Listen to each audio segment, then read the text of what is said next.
పీజర్ voice కు స్వాగతం.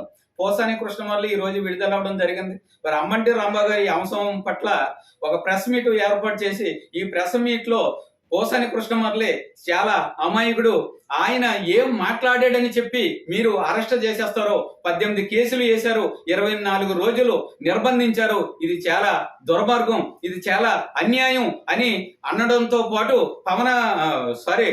లోకేష్ గారు ఇవన్నిటికీ కారణం. లోకేష్ గారిని ముందు ఆయన పరిస్థితి ఏంటన్నది మేము చూసుకుంటాం. అదే విధంగా పోలీసు వారికి కూడా వార్నింగ్ ఇవ్వడం జరిగింది. పోలీసులు వారి చట్ట విరుద్ధంగా మీరు కేసులు పెడితే తగిన మూల్యం చెల్లించుకుంటారు. మీరు చట్టానికి వ్యతిరేకంగా వెళ్తున్నారు, పైనుంచి మీరు ఎవరో ఏదో చెప్తే మీరు ఇష్టసరంగా కేసులు పెడుతున్నారు. మీ అంతు చూస్తాం. మాకు లీగల్ టీం చాలా పకడ్బందీగా చాలా స్ట్రాంగ్ గా ఉంది. ఒక ఊర్లో ఒక పోలీస్ స్టేషన్ ఉంటుంది, కానీ మా కోసం తప్పించే న్యాయమూర్తులు 100 మంది ఉంటారు. తెలుగుదేశం పార్టీ పని అయిపోయింది. ఈ కూటమి ప్రభుత్వం పట్ల ప్రజలు వ్యతిరేకంగా ఉన్నారు. మరలా మేము అధికారంలోకి వస్తాం, మీ అంతు చూస్తాం అని ఆయన తెలియజేయడం జరిగింది.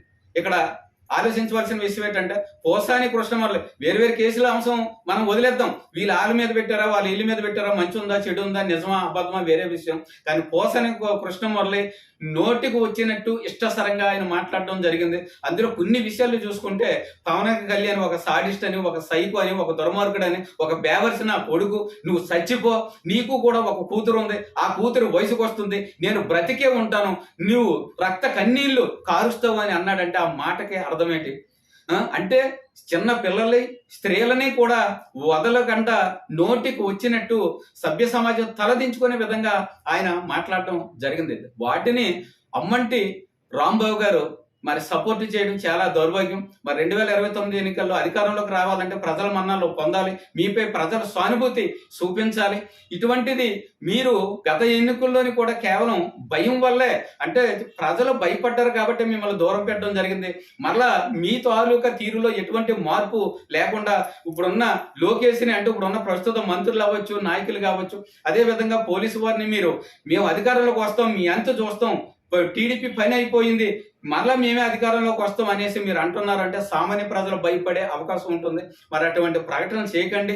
మరి మంచి అయితే మంచి, చెడు అయితే చెడు. ఆయన తప్పు మాట్లాడారు కాబట్టి తప్పు అనే చెప్పండి. ఆ తప్పు అన్నది ఈ రోజు కాదు, ఆ రోజే ప్రెస్ మీట్ పెట్టి ఆయన నోటుకు వచ్చినట్టు ఇష్టసరంగా మాట్లాడే సందర్భంలోనే మీరు హెచ్చరించి ఉంటే పరిస్థితి ఇంతవరకు రాకపోను.